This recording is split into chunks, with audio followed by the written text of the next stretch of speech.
Bien. Entonces, tenacidad a la fractura es la cantidad de energía que puede absorber un material antes de romperse. Entonces, se diseñó un ensayo que se llama ensayo de impacto, y más precisamente este que están viendo ahí, ensayo de impacto Charpy, que lo que me permite es al material someterlo a las peores condiciones de temperatura, a una velocidad de impacto muy alta y a una geometría con un gran concentrador de tensiones, de manera que la energía que absorbe ahí a la rotura realmente es la energía, digamos, es la peor condición posible para la tenacidad. Entonces yo puedo medir en las peores condiciones qué tanta energía absorbe antes de romperse. ¿Sí? Y el ensayo de impacto consiste básicamente de este péndulo que ven aquí. Ahora vamos a ver un video y va a quedar muchísimo más claro. Yo tengo un péndulo que tiene una masa grande, un martillo se llama, en la punta. Entonces, y aquí tiene muy bajo rozamiento. Entonces, si yo suelto el péndulo, queda pendulando, literalmente, y tarda mucho tiempo en volver a reposo porque el rozamiento es muy bajo.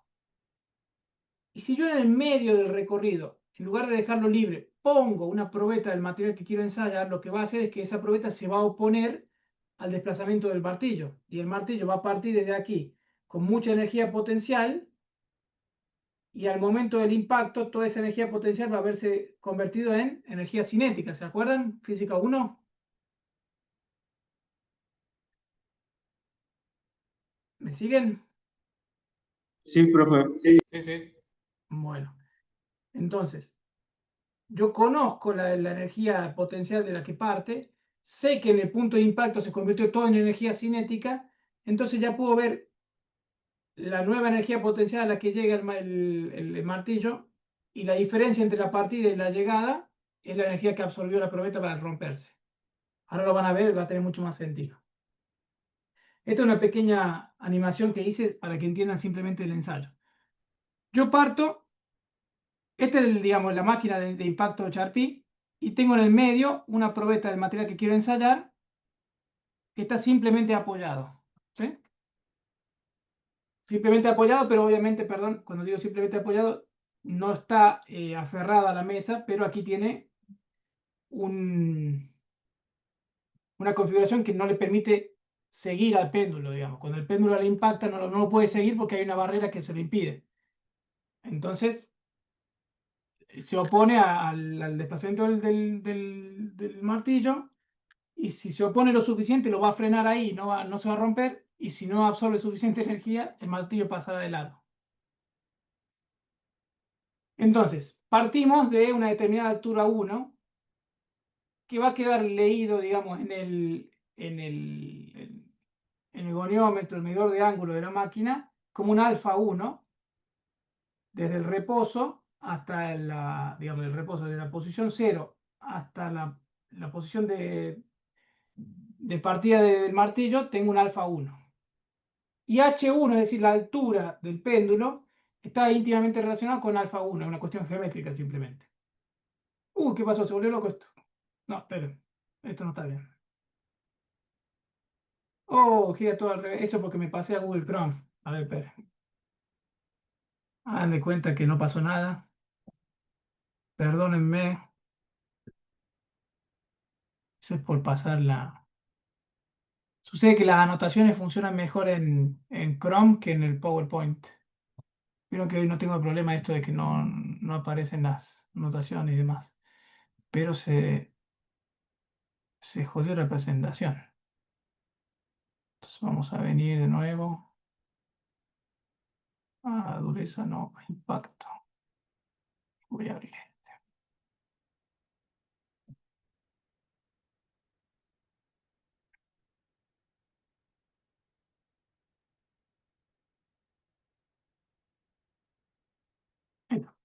Partimos de este punto, H1, y dejo caer el péndulo. Acuérdense que tiene muy bajo rozamiento, entonces por gravedad baja a una muy alta velocidad esto. Impacta con la probeta, y la probeta, si no tiene la suficiente tenacidad, se rompe, salen volando los pedacitos, y péndulo en la rotura pierde energía, lógicamente, si tiene que romper algo para pasar va a perder energía, y va a alcanzar una nueva altura, H2, que va a quedar asociada a un ángulo alfa 2. Esta es la máquina en cuestión. Esta es la máquina que teníamos en INT, que sigue estando en INT, solo que no estoy más yo, del ensayo de impacto Charpy. Fíjense que es básicamente lo mismo. Tengo este martillo, que lo que tiene aquí es mucho peso, digamos, estos cilindros que ven aquí es para agregarle peso, y tiene una cuña, que es la que hace las veces de cuchilla para romper la pieza. Tengo el dial que me permite medir el ángulo de partida y el ángulo de llegada. Y tengo esta manivela que lo que me permite es con seguridad subir el martillo sin que se me caiga. No es que yo lo levanto a mano, sino que, o sea, sí lo puedo llevar a mano, pero con el martillo también lo puedo mover más precisamente. Y esto que tienen aquí es un gatillo. Cuando yo acciono el gatillo, se libera el martillo y baja a toda velocidad hasta romper la probeta. Y esto que les decía, la probeta está simplemente apoyada. Yo le voy a pegar desde aquí. ¿Sí? Entonces, estando sujeta, no sujeta, pero estando estas masas metálicas aquí no le permiten seguir el desplazamiento del martillo, que va a seguir por acá, entonces se va a tener que romper si el martillo quiere pasar. Y acá hay algunas otras cosas para mostrar. Tenemos ahí una entalla, que es este concentrador de tensiones que habíamos mencionado, que ya vamos a ver de qué se trata. Y tenemos siempre al lado de la máquina un aparato criogénico que lo que me permite es bajar la temperatura de la probeta antes de ensayar, justo antes de ensayar. Yo la pongo en este canastito, enciendo la máquina, ahí pongo nitrógeno líquido o aire líquido o algo muy frío, y lo que me hace es bajarle mucho la temperatura. Entonces puedo ensayar esta probeta a menos 50, menos 20, menos 40, menos 10, los 0 grados, lo que fuere, porque la saco rápidamente, la pongo y libero el péndulo, todo muy rápido, para que no se caliente el material, para que no tenga tiempo de calentarse. Ahora vamos a ver un videito para que les quede un poco más claro de qué se trata. ¿Me siguen aquí? ¿Alguien tiene alguna duda?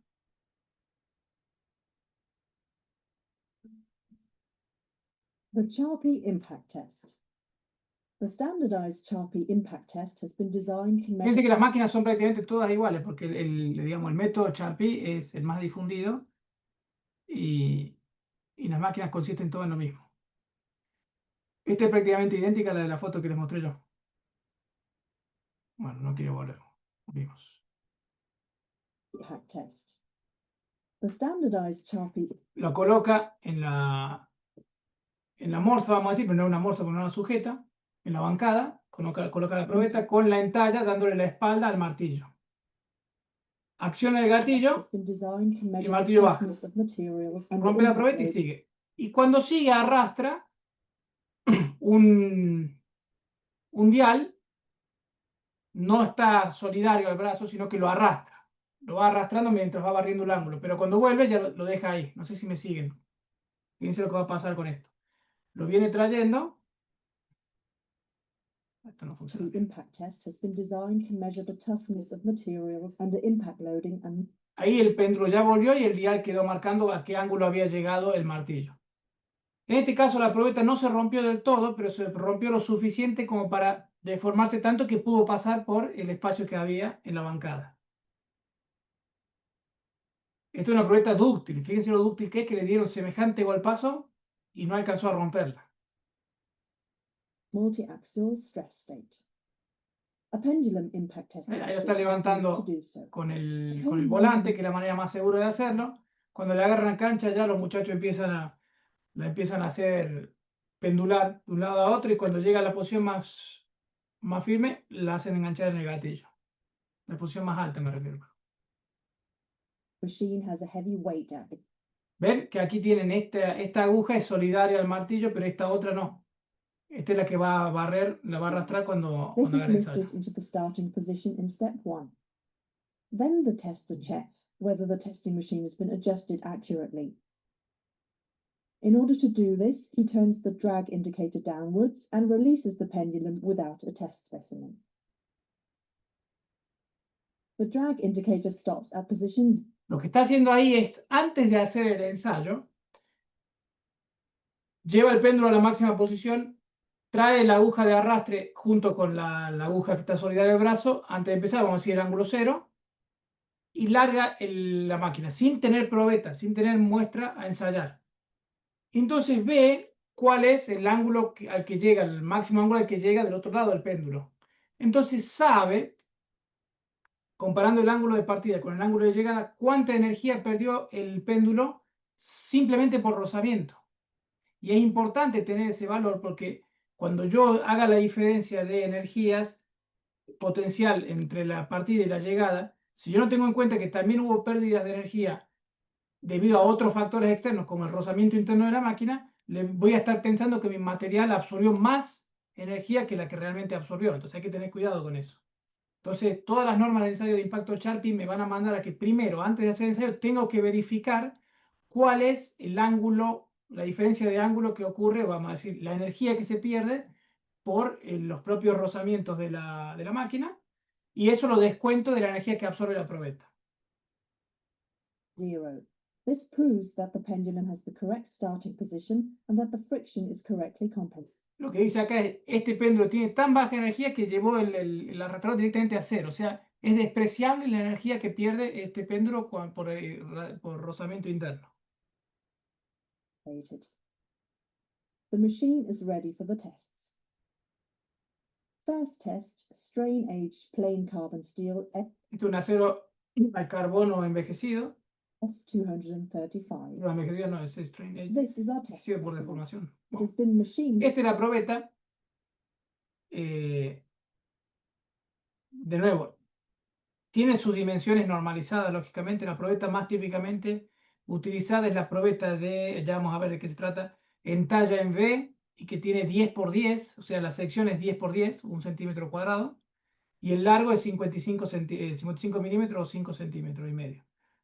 Y yo le voy a impactar desde aquí, con lo cual, en la zona de la entalla, ¿qué voy a ver? Ustedes tuvieron ya alguna materia que me diga qué tipo de tensiones voy a ver yo si a esto lo intento flexionar desde acá. En esta zona baja, ¿qué tipo de tensiones va a haber?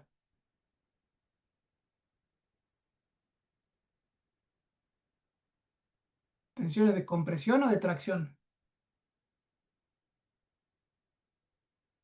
¿Me siguen? A ver si me siguen ahí. La talla puede ser que sea de tracción.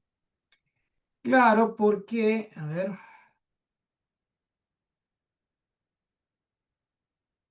si este es Porque mi probeta, flexa por otro lado. tal cual, porque este mi probeta tiene esta forma, si yo le pego desde aquí y la tengo sostenida desde acá, la deformada que voy a conseguir es algo así. Groseramente, ¿no? La voy a deformar en esta forma. Va a flexar, como dice el compañero, en esta forma. Entonces, cuando flexiona de esa manera, desde la fibra media hacia arriba, voy a tener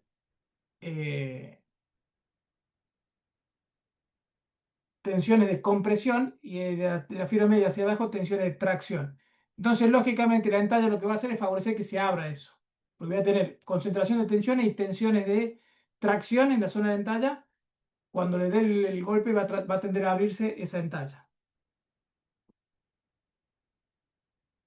Sigamos viendo la entalla. Standardized size and shape with the characteristic V-shaped notch. The tester places the specimen on a support in the lower part of the machine. Ya controló la pérdida por rozamiento, coloca la muestra a ensayar. Esto que está haciendo ahí es verificar, asegurarse que la entalla está justo al medio para que el martillo le dé justo atrás, justo en la espalda de la entalla. Entonces tiene este comparador fácil que lo que hace es marcarle el centro de esta, por donde pasa el martillo. Y lo hace coincidir con la entalla y listo. Me queda centrada. Next, he turns the drag indicator Se down. asegura, fíjense que lo último que hace es asegurarse de que la probeta quede perfectamente apoyada contra las paredes. No puede quedar alejada, sino que tiene que estar apoyada. Por eso la presiona ligeramente con el dedo y lo saca con cuidado para asegurarse que no se mueva. Ahí. Next, he turns Y la the probeta drag queda indicator apoyada. downwards again and checks that everything is prepared. Lleva de nuevo el dial a 0 para que podamos medir el ángulo perdido por la energía absorbida. Perfect. The test can begin. Libera. The pendulum is released. It swings Esto que ven downwards and aquí hits the specimen with esta rejilla que hay acá es para que justamente los pedacitos de probeta no salgan volando para cualquier lado. Entonces tiene esta malla metálica que lo que hace es básicamente contener que los pedazos no salgan volando y además evitar que yo pueda meter la mano en la zona de ensayo porque es un desastre. Pendulum is released, it swings downwards and hits the specimen with its rounded hammer peen.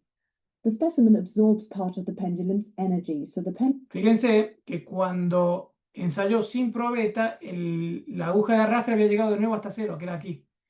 Y ahora en cambio llegó hasta acá. O sea, hay un montón de ángulos que no barrió esta vez, que es debido a la pérdida de energía por la rotura de la probeta. pendulum doesn't reach the full height on the other side.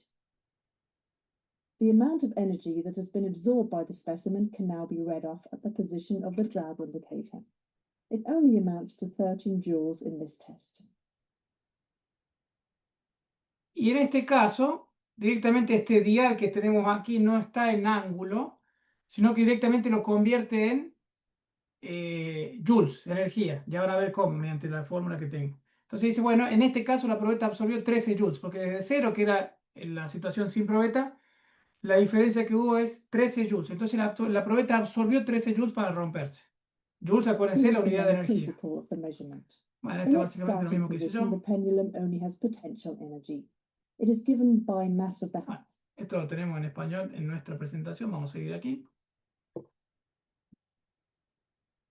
Entonces, la energía absorbida en el ensayo es la energía potencial en 1, que vamos a decir la energía potencial aquí cuando parte el péndulo. Esperen, me pasé. No, ya es una porquería esta presentación.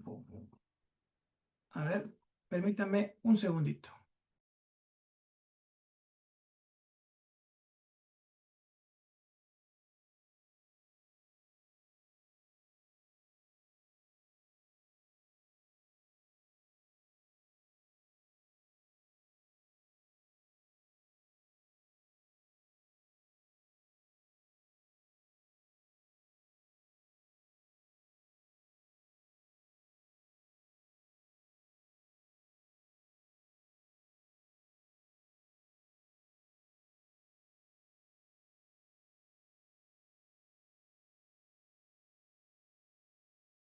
Ahí estoy con ustedes, muchachos. Espérenme un minuto.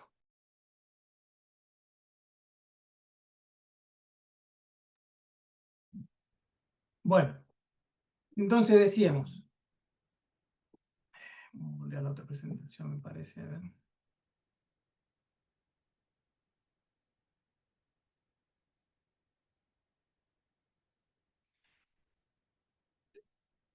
La energía absorbida por la probeta al romperse es la energía potencial en 1, es decir, la energía que tenía a la partida, cuando partió energía potencial aquí en 1, menos la energía potencial que tenía en 2, cuando llegó el péndulo. Es decir, la diferencia de energías potenciales en algún lado se perdió. ¿Dónde? Bueno, muy poquito como rozamiento en la máquina y la mayor parte de ella como energía absorbida por la probeta al romperse. Entonces de aquí es una construcción geométrica nada más. La energía potencial en 1 es la masa del martillo por G, la aceleración de la gravedad, por la altura 1, H1, y la energía potencial en 2 es la masa del martillo por G por la altura en 2, que está aquí. Yo puedo sacar factor común M por G y me queda que la energía absorbida es la masa del martillo por la aceleración de la gravedad por la diferencia de alturas, H1 y H2. Pero a su vez, como habíamos dicho, H1 estaba relacionado con el ángulo alfa 1 y H2 con el ángulo alfa 2. Con esta fórmula, si no la creen, después la miden, pero básicamente es la longitud del péndulo, es decir, esta longitud desde el centro de giro hasta esto vendría a ser L, por 1 menos coseno de alfa 1. ¿Sí? Es una construcción matemática demasiado simple como para perder tiempo mostrando eso, pero H1 a esta altura es L1 menos coseno de alfa 1. Y la altura H2 es L por 1 menos coseno de alfa 2. Entonces, finalmente, la energía absorbida por la probeta al romperse es la masa del martillo por la gravedad, por la longitud del brazo del péndulo, por la diferencia de ángulos. Entonces, es muy fácil medir la energía absorbida en este ensayo. Es simplemente tengo esta constante que es la masa del martillo, si yo no la cambio es siempre la misma. la aceleración de la gravedad la conozco, la longitud del brazo es siempre la misma, entonces lo único que tengo que medir es la diferencia de ángulo.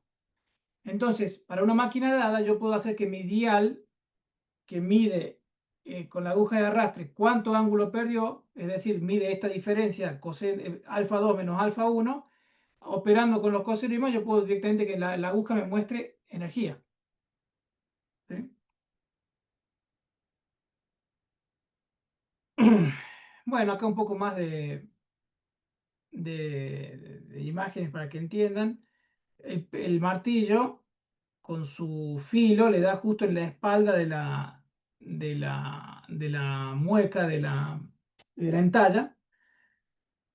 Y como el ámbil, es decir, la base, el yunque, vamos a decirle, si quieren transferir a ámbil, es decir, esta base tan dura que no se va a mosquear ni cuando le pegue el martillo a la probeta, está apoyada.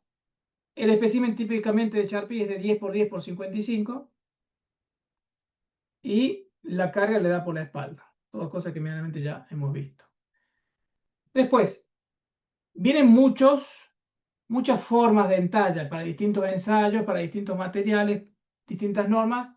Tenemos la entalla en B, que es esta que ven aquí, con un ángulo de 45 grados y una profundidad de 2 milímetros, y un radio, esto no es menor, es sumamente importante, un radio aquí en la punta de 0,25 milímetros. ¿Sí? Entonces no es fácil hacer esta probeta. No hay muchos procesos de corte o de mecanizado que a mí me permitan dejar un radio tan chico de aquí de entalla. El más utilizado para esto, lógicamente, es el corte por hilo. No sé si están familiarizados con de qué se trata. Si no, cuando vean la materia más adelante, se llama tecnología mecánica, ahí verán de qué se trata el corte por hilo. Pero si yo uso un hilo de 0,25 milímetros, puedo obtener una entalla de esta forma, con este radio. Esta es la que se llama la Charpy entalla en B, que es la más difundida con mucha diferencia. Después está Charpy ojo de cerradura. Y si no, Charpy entalla en U. Esperen que por algún motivo no vemos la mitad de la presentación.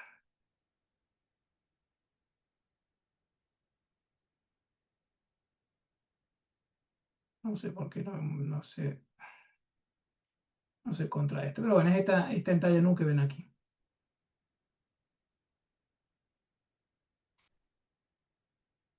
Y eso es el ensayo de impacto Charpy. Es bastante concreto, bastante práctico y bastante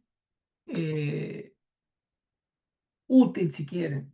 Y tiene una variante que es el ensayo de impacto ISOD o ISOD, que es muy utilizado para plásticos, que es básicamente lo mismo, solo que la máquina es un poco más chica y en lugar de estar simplemente apoyado y que la probeta, el martillo pasa por el medio, la probeta está amordazada en una mordaza con un extremo libre y en este caso de frente a la entalla yo le doy en la parte superior el golpe con el martillo. De manera que la flexión es la misma que teníamos antes, por más que en este caso le doy de frente. La flexión es la misma, entonces la zona de la entalla vuelve a estar en tracción y se rompe. No lo he visto nunca yo en persona, pero es muy utilizado en plásticos. Y acá tenemos también un videito. Una máquina mucho más chica porque para ensayar probetas de plástico se imagina que no hace falta tanta energía para romperlas. Entonces no hace falta ese martillo grandote que tenía antes, una máquina de escritorio, si vamos a decirlo. Pone la probeta, esta es la mordaza chiquita con la que sostiene la pieza. Fíjense que todo es más delgado, más chico porque las probetas son para materiales mucho menos resistentes, mucho menos tenaces. Él la rompe.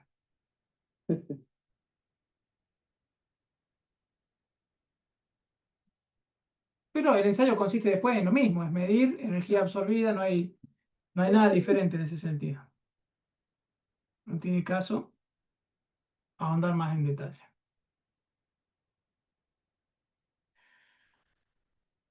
Ahora bien, lo que nos interesa saber, eso es el ensayo en sí, cómo mido yo la energía que absorbe un material cuando se rompe. Pero en cuanto empiezo a ensayar materiales, empiezo a encontrar propiedades interesantes que empiezan a explicar el fenómeno de esta rotura de estos buques que no entendíamos por qué empezaban a romperse de repente en el invierno. Y resulta ser que, ensayando muchos materiales, encontraron que hay ciertos materiales que tienen una invariabilidad, vamos a decir, prácticamente a la temperatura en cuanto a la energía absorbida en el ensayo de impacto, o sea, la tenacidad, vamos a decir, es una medida de la tenacidad. O sea, la energía que absorbe un material en un ensayo de impacto de Charpy es una medida de la tenacidad. Hay materiales que son de tenacidad más o menos constante frente a la temperatura, que son los materiales, por ejemplo, de muy alta resistencia. No son tan afectados por la temperatura. Pero, como son de muy alta resistencia, están, digamos, son muy frágiles también, y si son frágiles no van a absorber mucha energía. Entonces están en la zona baja de este diagrama de energía y temperatura. Van a absorber poca energía en general ese tipo de materiales. Después tenemos otros materiales, ¿se acuerdan? Ya vieron que era FCC y BCC. Lo vieron antes de las clases conmigo, ¿verdad? No, creo que no. Es la distribución atómica que tiene. La estructura cristalina, para ser un poco Claro. más preciso. FCC es una estructura cúbica centrada en las caras y BCC es una cúbica centrada en el cuerpo. ¿Se acuerdan de eso? Sí, ¿O no sí. lo vieron Lo todavía? mencionó, el ingeniero lo mencionó, pero no explicó, por ejemplo, factor de empaquetamiento no vimos todavía, por ejemplo. Ah, no lo vieron, pero está para verse Pero después. Bueno, se mencionó como que en el diagrama hierro-carbono se tiende a hacer FCC en un cierto lado y BCC en otro más. está bien, pero va mucho más allá del diagrama hierro-carbono. Todos los materiales metálicos tienen o bien una estructura FCC o una BCC, o hay algunas un poco más complejas, que no depende si se trata de una acero, carbono y demás, sino que es una estructura de un empaquetamiento, una estructura cristalina. Pero bueno, va muy rápido. Los materiales que tienen estructura FCC, que cuando vean más adelante van a saber qué es, son mucho más invariantes a la temperatura. Prácticamente no se afecta su tenacidad con la temperatura.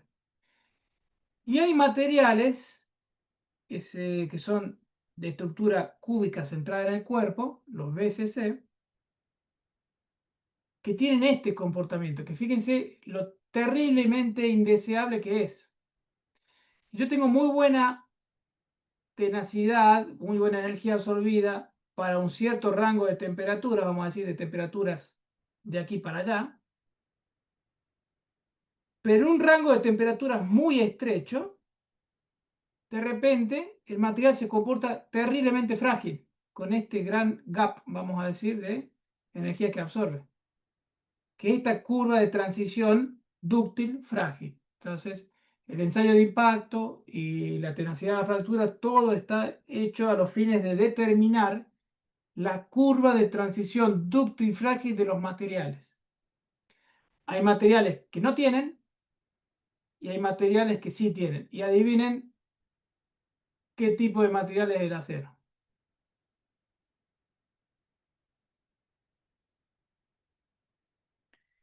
Lamentablemente, los aceros en condiciones de equilibrio y demás son de estructura por lo general BCC.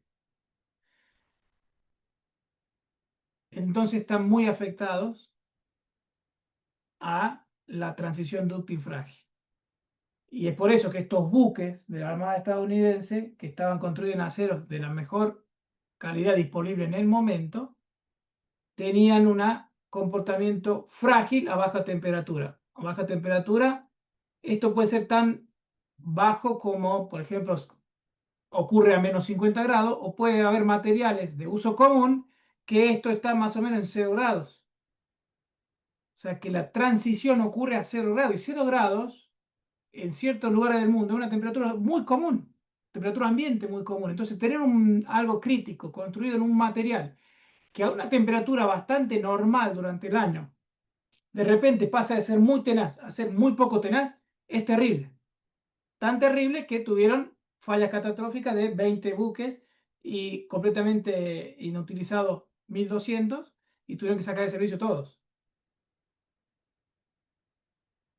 Bueno, siempre que yo voy a construir una estructura crítica, esto, cuando digo crítico me refiero a que no puede fallar, porque si falla, los costos económicos y o en vida humana son muy altos.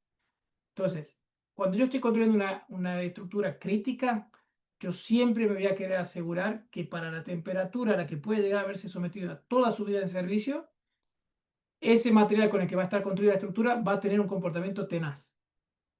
Porque yo no quiero que en una eventual carga aplicada violentamente o un descenso brusco de la temperatura o lo que fuere, de repente mi estructura crítica sea muy frágil, muy poco tenaz. Porque en caso de que se alcancen las condiciones de fractura, la falla es catastrófica. Bueno, aquí les puse un recuento de por qué los materiales BCC son más susceptibles a la baja temperatura en cuanto a la tenacidad, pero si ustedes no han visto todavía bien qué son los BCC, todavía no saben qué son los sistemas de deslizamiento, qué son las dislocaciones, y por ahí se explica por qué los BCC se comportan diferente cuando la temperatura baja. Básicamente es, los BCC, la deformación, en todos los metales, la deformación plástica ocurre por el deslizamiento de las dislocaciones. ¿Se acuerdan? No sé si vieron dislocaciones. ¿Dislocaciones vieron? No, todavía no. Bueno, entonces no vamos a seguir más.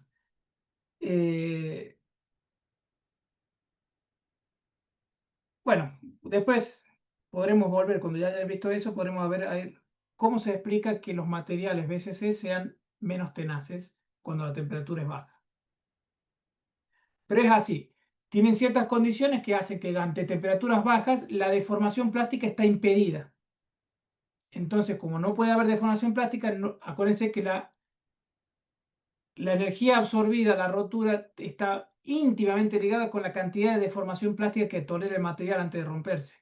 Porque la energía de deformación elástica es muy chiquitita porque la pendiente de subida es muy alta, entonces la zona esta de energía es muy chiquita, el área bajo esa curva es muy chiquita. Mientras que el área bajo la curva en la parte plástica es muy grande. Entonces, todo esto para decir que materiales con mucha plasticidad, con mucha deformación plástica, absorben mucha energía antes de romperse. En los materiales BCC, la deformación plástica a baja temperatura está muy impedida. Entonces no ocurre mucha deformación plástica y se rompe. Sin deformación plástica. Y por eso son poco tenaces. Y aquí tienen, por ejemplo, una muestra de SAE 1010, un acero muy común, ensayado bajo la norma ASTM 23, con la probeta estándar 10×10 y ensayo de impacto Charpy con entalla en B. Se ensayaron todas estas probetas que ven aquí, son 15 probetas. Aleatoriamente, a cada una de ellas se la distribuyó aleatoriamente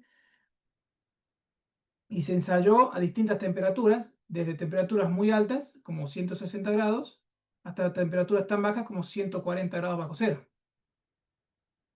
Entonces la probeta 13 se ensayó a 160 grados, es decir, se la tuvo en un horno a 160 grados, se la sacó y se la ensayó rápido.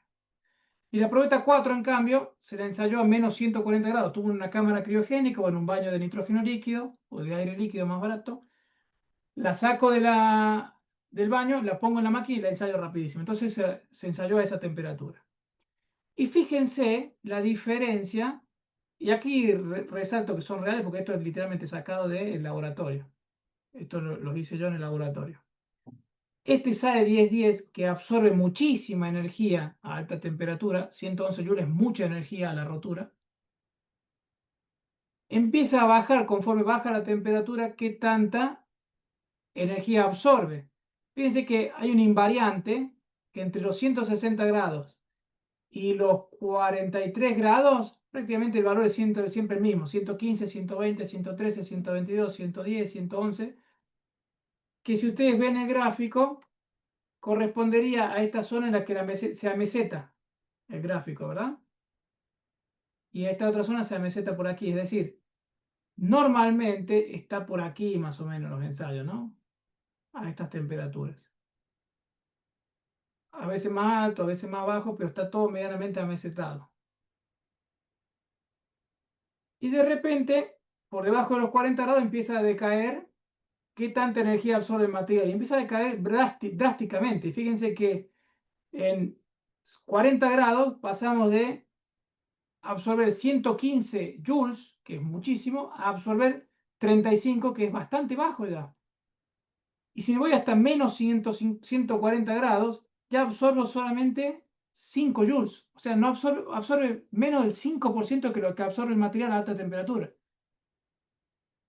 O sea, un material con un comportamiento completamente distinto. Es como si fuera otro material en lo que a rotura y tenacidad se refiere. Eso es lo que es terriblemente indeseable y por eso se estudia tanto este fenómeno, porque es muy indeseable tener un material que a baja temperatura tiene un comportamiento totalmente frágil y totalmente inesperado. ¿Sí? Entonces, ¿en qué consiste el estudio de la tenacidad? En asegurarme que el material que yo voy a usar en la construcción que se trate va a tener tenacidad suficiente a la temperatura de servicio que vaya a estar sometida esa pieza. ¿Sí? ¿Me siguen ahí?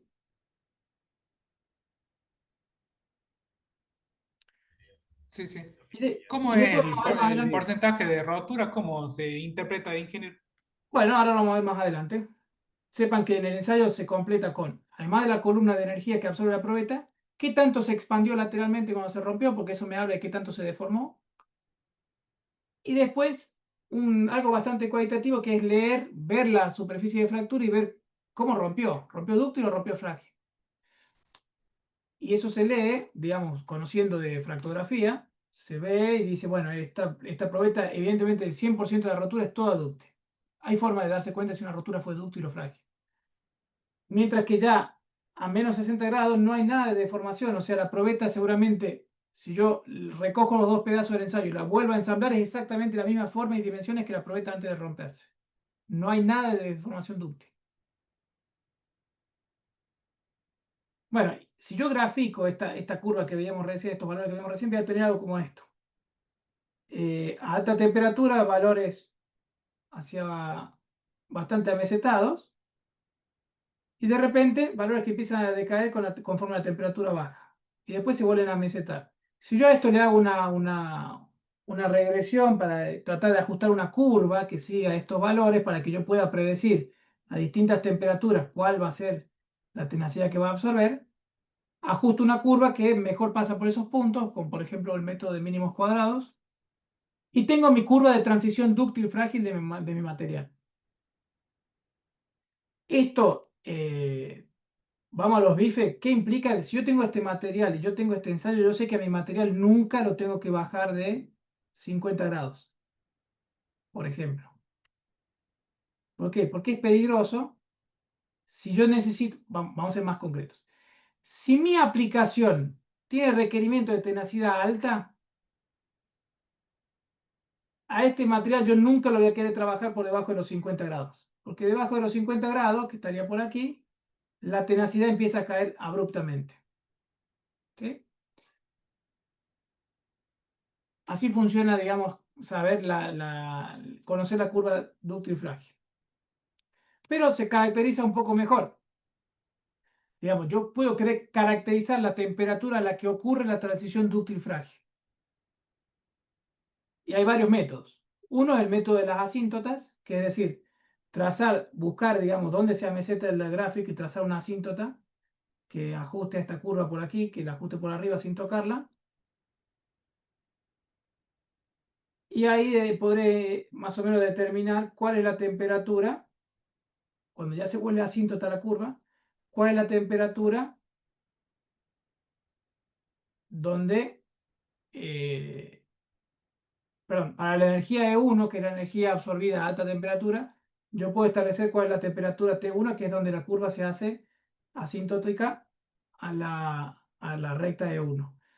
Lo mismo puedo hacer para la asíntota de abajo, tengo T2, y la energía, digamos, la temperatura de transición va a ser la que esté al medio, cuando en el método de asíntotas, la energía absorbida, yo hago un promedio de las dos y puedo encontrar cuál es la temperatura, en este caso estará más o menos cerca de los 20 grados, la temperatura de transición dúctil frágil. Es una forma, no es preciso porque yo ya sé que hay una transición grande entre los, vamos a decir, 100 grados y los 20, ya hay mucho cambio de tenacidad, pero para poner un valor y para yo saber medianamente dónde está la curva ubicada, yo digo, este material por el método de asíntotas tiene una temperatura de transición de 20 grados. Pero también puedo usar otro método, que es decir, yo quiero saber yo puedo decir menos de 20 joules ya es un comportamiento peligrosamente poco tenaz. Más de 20 joules ya es un comportamiento que yo empiezo a considerar como tenaz. Entonces puedo decir, quiero determinar la transición dúctil frágil como el valor de temperatura para el cual mi material absorbe 20 joules. Entonces vengo y corto la curva con 20 joules y leo qué temperatura. Entonces, con el método 2, que es para un valor determinado de energía, mi material tiene la transición dúctil frágil en 0 grados. ¿Sí? Todo esto para decir, no hay un único método, yo lo único que tengo que tener bien claro es dónde está la curva, qué forma tiene y dónde está, y después yo me aseguraré, en función de mi requerimiento de servicio y demás, con qué método yo determino dónde está la transición.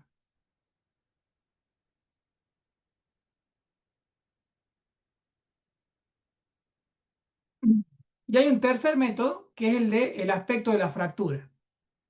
¿Se acuerdan que teníamos esta columna que decía el porcentaje de rotura dúctil?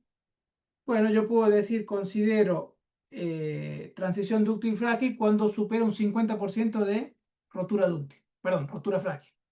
Yo tengo todo a alta temperatura, tengo todo rotura dúctil. A baja temperatura tengo todo rotura frágil. Bueno, en algún punto habré pasado por los 50. 50% de fractura dúctil, 50% de fractura frágil. Si yo ensayo suficientes probetas, puedo ir comparativamente diciendo, este tiene más rotura dúctil, esta tiene más rotura frágil, las ordeno y digo, en algún punto estará aquella que tiene prácticamente la mitad de rotura dúctil y la mitad de frágil. Fíjense las distintas temperaturas, como esta no tiene casi nada de deformación plástica, o sea que esta seguramente es de las que están por abajo. Fíjense las 5, que es esta también, es esta de aquí. Las 5 se ensayó a menos 90 grados y aquí se puede ver rápidamente que no hay casi deformación plástica. ¿Y cuál de estas que ven aquí ustedes tienen mucha deformación plástica? ¿Alguien que se anime? La 9 o la 10. La 9 tiene muchísima deformación plástica, la 10, la 11 un poco menos ya, la 12 también, ¿sí? La 13. Ven que está muy deformada la probeta, que si yo la quiero volver a unir, la forma ya no es la misma, mientras que las que están ensayadas a muy baja temperatura, si yo las vuelvo a unir, tiene exactamente la misma forma, es decir, no hubo deformación permanente en la probeta.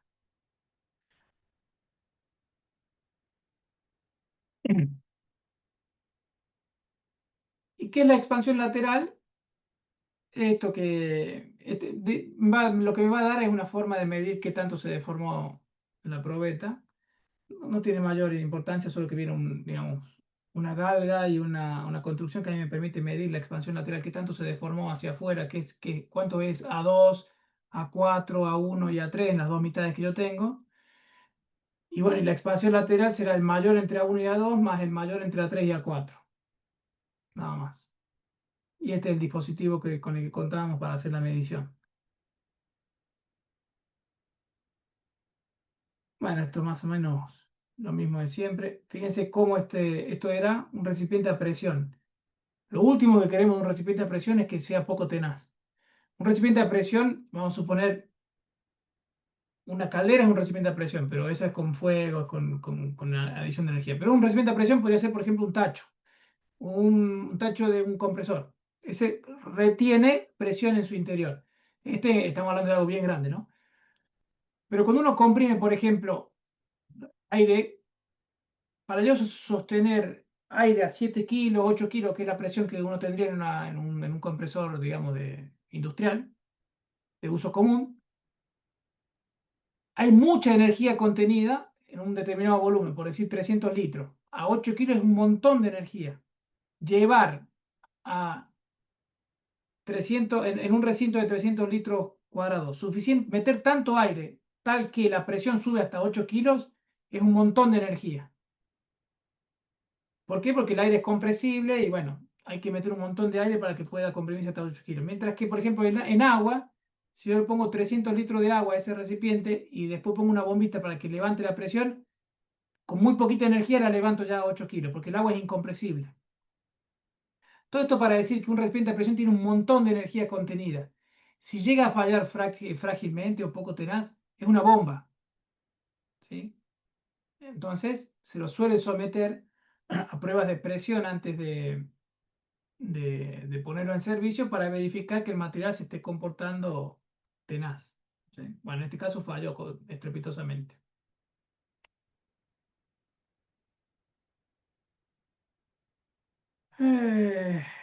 Bueno, esto más o menos más de lo mismo. Antes de construir un equipo que yo sé que va a estar sometido a muy bajas temperaturas, yo me voy a asegurar que el material que vaya a utilizar en la construcción tenga una tenacidad a la fractura a esas temperaturas muy alta o suficientemente alta. ¿Sí? Bueno, acá simplemente algunos criterios, por ejemplo, cómo influye el contenido de carbono en la temperatura de transición del acero. Esto es con contenido de carbono crecientes. O sea, la curva se empieza a acostar, empieza a tener mucha menor pendiente, pero también los aceros empiezan a ser mucho menos tenaces. ¿Sí? Este material uno podría decir, bueno, este no tiene prácticamente transición, sí, también, pero no tiene prácticamente tampoco tenacidad. Pero claro, si tiene un 0,67% de carbono, es una fundición, no es un acero. En cambio, este es un acero típico, 0,1, 1,1, este es un 10-10, por ejemplo. Tiene una transición dúctil frágil muy, muy abrupta y con mucha diferencia de tenacidad. Bueno, después simplemente comentarles que el manganeso, por ejemplo, es un aleante que se usa en los aceros, que lo que me permite es mover, y aquí la está moviendo a la derecha a la curva. Fíjense que prácticamente no la está acostando como hacía el carbono, la empieza a acostar con la subsiguiente o con la correspondiente pérdida de energía que absorbe. Mientras que el manganeso no hace eso, sino que la tiende a mover a la derecha la curva. Prácticamente no hay caída de energía absorbida. Cuanto más carbono tiene, más manganeso tiene, pero la mueve. Perdón, a la izquierda la mueve. O sea, cuanto más manganeso tiene, fíjense, desde 0,3 a 1,55, se empieza a mover a la izquierda. Entonces, si yo quiero un acero de alta tenacidad, yo voy a querer un acero con bajo manganeso. Para este caso puntual de un SAE 1030. Cuanto más manganeso tiene, más a la izquierda se corre la curva. Que se corra a la izquierda, ¿qué implica? Perdón, yo estaba bien, me confundí un segundo. ¿No? Borren de su mente lo que acabo de decir. Yo quiero un material más tenaz, yo le agrego manganeso. ¿Por qué? Porque me la corre a la izquierda la curva. ¿Y qué significa que me la corre a la izquierda? Que cada vez tengo que llevar cada vez tengo que llevar mi material a más bajas temperaturas para que se empiece a comportar frágilmente. Fíjense, la curva de manganeso 0,30 es esta que está aquí. La transición podríamos decir que ocurre en algún lugar entre 56 grados, que sería esta parte de aquí, y vamos a decir menos 10 grados que está por acá. Podríamos decir que ocurre más o menos en los 20 grados, 28 grados, ocurre la transición dúctil frágil. Y absorbe un máximo de más o menos 110 joules. Pero si yo agrego hasta un 1,55 de manganeso, en realidad puedo agregar mucho más, simplemente que los ensayos están hechos para esta aleación, la curva para un nivel de tenacidad un poco superior, incluso me mejora la tenacidad, me corrió la transición a, vamos a decir, algo que esté por aquí, a menos 20 grados quizá. O sea, pasamos de 20 grados positivos a menos 20 grados de temperatura. Es decir, agregar manganeso me corre la curva a la izquierda y eso es muy deseable porque quiere decir que mi material se va a comportar bien a temperaturas más bajas. ¿Me siguen ahí? ¿Se entendió esto? Perdón si yo lo enmarañé con la primera confusión que tuve. Yo quiero siempre si este es mi diagrama, temperatura, energía absorbida, y por acá está el cero, yo siempre voy a querer que mi curva esté lo más a la izquierda del cero posible. ¿Por qué? Y porque a temperaturas normales de servicio yo no voy a tener transición. Yo voy a estar en la parte alta de la curva. Mientras que Si yo tengo la curva muy a la derecha, puede ocurrir que a temperaturas normales de servicio yo empiece a tener comportamiento frágil, de poco tenaz. ¿Me siguen ahí? ¿Se entendió eso? Sí, sí, profe. Bueno, entonces, Sí, profe. entonces los aliantes tienen efecto en la tenacidad a la fractura de los aceros. Entonces, no es que está todo perdido, no es que yo los aceros hay que tirarlos a la basura si hay aplicaciones de baja temperatura. No, hay que usar aleaciones de acero que sean menos susceptibles a la tenacidad, a la transición dúctil frágil. ¿Sí? Entonces hay aliantes como el manganeso que me mueven que me mejoran mi acero en ese sentido. Y después hay cosas que me perjudican a mi acero en ese sentido, ¿sí? Entonces las impurezas, que recuerden que la diferencia entre un aliante y una impureza es si, una forma de decirlo, es primero, si es metálico, puede ser un aliante o es un aliante. Si no es metálico, puede ser una impureza. Por ejemplo, el carbono no es metálico, pero es un aliante porque le da propiedades al material. Pero hay ciertos elementos que no son metálicos y que sí son impurezas, como típicamente el azufre, es una impureza porque siempre trae problemas. Y, y aquí tenemos una tabla comparativa simplemente entre la chapa, por ejemplo, del Titanic, para ver si un estudio que se hizo para ver si se comportó de manera tenaz o no tenaz la rotura.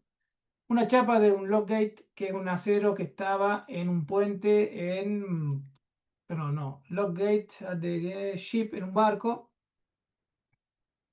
Bueno, no lo leí esto, pero en un lago en Washington, ok. Una chapa de algo que falló, evidentemente. Y una chapa, una chapa estructural moderna, una ASTM-A36, una chapa moderna de muy extendido uso. Fíjense que el principal problema que tenían esas chapas de antes era la presencia de fósforo y de azufre como impurezas muy alta respecto a lo que tiene una chapa actual. Por ejemplo, una STM-A36 como máximo puede tener 0,012% de fósforo y 0,037% de azufre, mientras que la chapa de Titanic tenía el doble de azufre y tenía 3 veces más fósforo. Y acá tenemos una regla memotécnica, si quieren, la influencia de las impurezas, si la temperatura aumenta, la temperatura de transición, es decir, la curva se mueve hacia la derecha 5 grados por cada 0,01% de fósforo. Es decir, el fósforo tiene un gran impacto en la tenacidad de la fractura.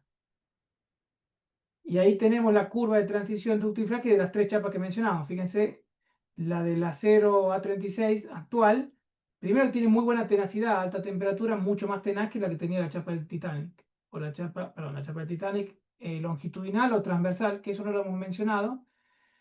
Pero cuando el material fue laminado en una dirección preferencial, la tenacidad de la fractura no va a ser lo mismo si yo la ensayo transversal al sentido de laminación o longitudinal con el sentido de laminación.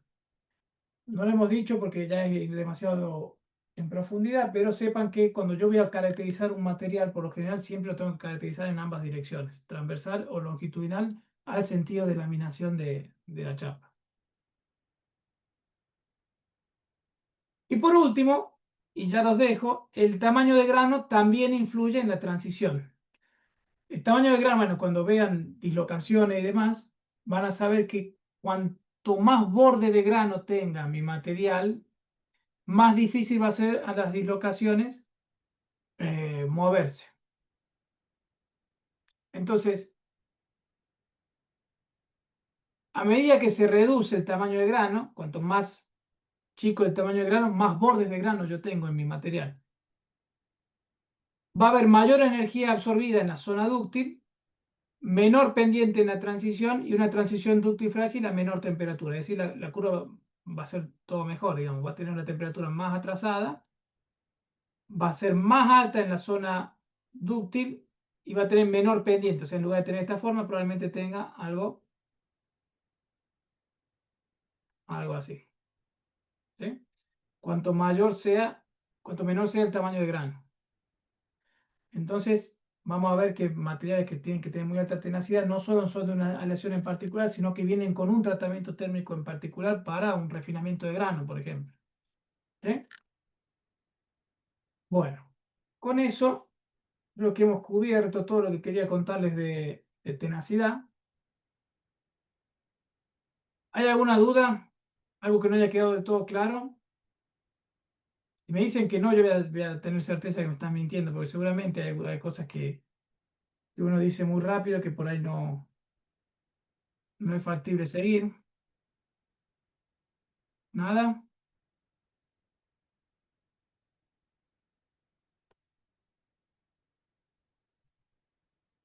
Bueno, déjenme un segundito, ya los libero. Quiero ver una cosita con ustedes.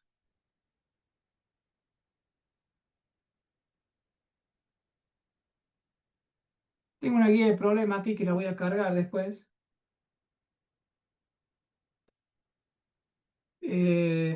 Muy básico, dice, determine aproximadamente la temperatura de transición para dos aceros, SAE 1010 y un SAE 1043.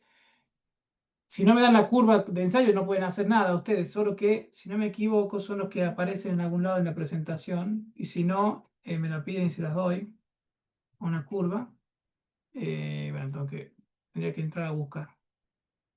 La del SAE 1010 está porque la hemos visto, a ver. No, no es ninguno de esos. Este dijimos que era un SAE 1010, o sea, con esta curva pueden ustedes determinar la temperatura de transición de un SAE 1010. Y de un 1043 no sé dónde salió ese, si no les voy a subir yo las curvas para que puedan hacer el ensayo, para que puedan hacer ese ejercicio. No sé dónde salió ese problema, medio loco. Bueno, después, el péndulo utilizaba un ensayo de choque de 10 kilos y la longitud de 90 milímetros, 900 milímetros, es decir, la M de la ecuación que veíamos es 10 kilos y la longitud es decir, L, 900 milímetros. Si el brazo está a la altura de 1 metro y luego de la rotura de la pelota se posiciona un ángulo de 70 grados respecto a la vertical, determine la energía absorbida. O sea, lo único que tienen que hacer en ese caso es entrar a este formulario y poder determinar la energía absorbida. Es muy básico ese problema. Si tienen problemas, me avisan y lo vemos después. Trace la curva de la energía absorbida en joules versus la temperatura a partir de los siguientes datos de ensayo y determine la temperatura de transición dúctil frágil. ¿Se está fácil?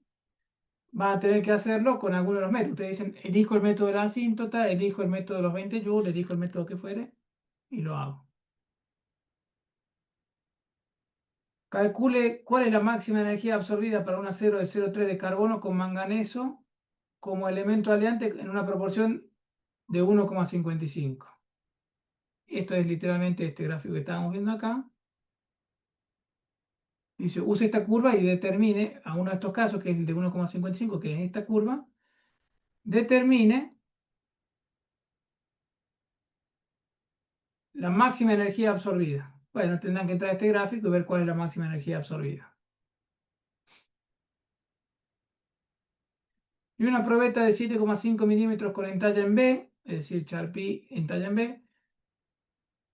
Perdón, es un Charpy no estándar porque tiene 7,5 milímetros.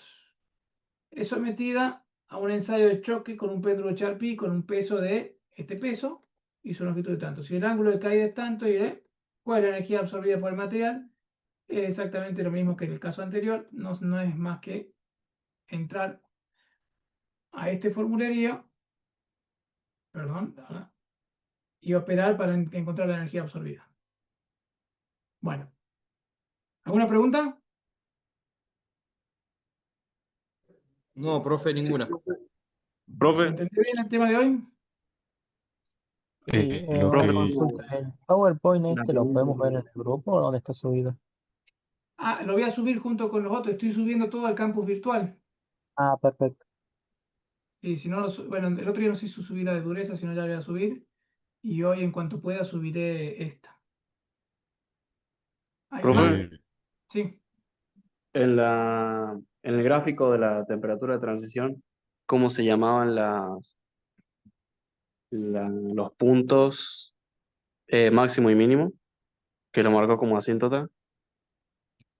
Bueno, digamos, si a mí me preguntan en este punto, ¿cuál es la máxima energía absorbida? Es cuestión de venir y leer aquí, en esta curva, bueno, ¿dónde está? Si yo tengo la tabla de ensayo, yo sé cuál es la máxima energía absorbida. Va a ser la que esté el valor más alto acá.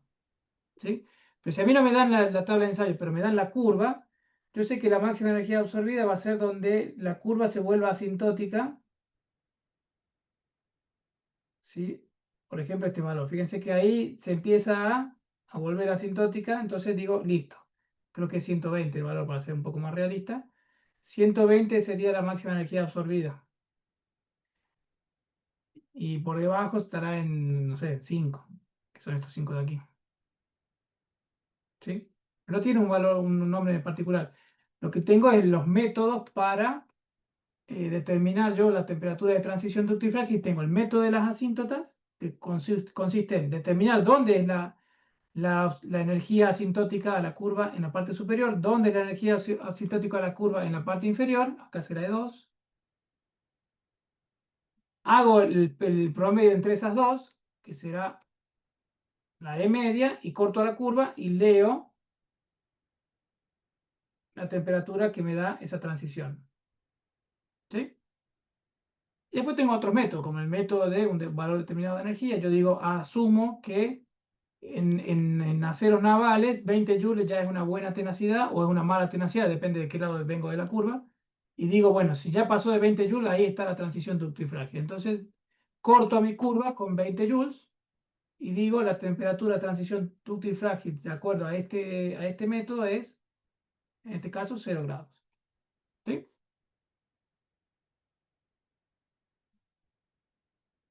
¿Alguna otra pregunta?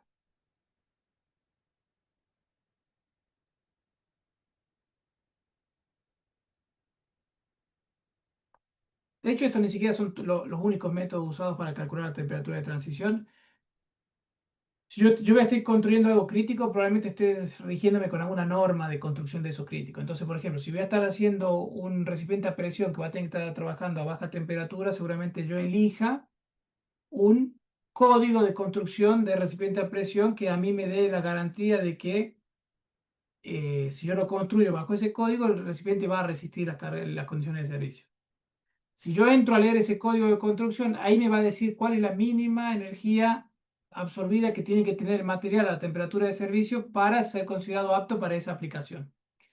¿Sí? Entonces me dirá, por ejemplo, 20 joules, me dirá 30 joules, 40 joules, lo que sea. Entonces yo voy a ensayar el material que quiero usar y me voy a asegurar que a la temperatura de servicio tenga el valor que me pide el código de construcción. ¿Sí? Eso es lo más realista que les puedo decir, porque todo esto otro que yo les digo es muy desde el punto de vista de cómo lo haría si no hubiera nada escrito en ningún lado. Pero en realidad cuando uno se desempeña profesionalmente, se rige de muchos códigos y normas que me establecen demasiado el camino que tengo que seguir. Entonces yo voy y digo, leo en el código cuál es el valor de energía que ellos consideran como mínimo y me aseguro que mi material tenga eso. Listo, ya está. ¿Sí?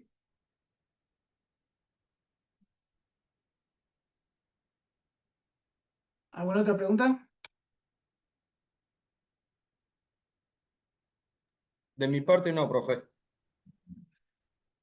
Bueno, si de parte de más nadie hay preguntas, espero que hayan entendido algo. El que tenga dudas o tenga problemas con los ejercicios o lo que fuere, me escribe y hacemos alguna consulta. No hay ningún problema. Conmigo, ya la semana que viene no tienen, creo que vuelven a tener con Germán, porque se me dificulta conectarme en estos horarios de clase. Este primer semestre de transición todavía me va a costar. Así que no tengo del todo claro cuándo es que los vuelvo a ver, pero cuando nos volvamos a ver vamos a terminar de ver con el contenido que nos falta, que es el ensayo de fatiga principalmente. ¿Sí?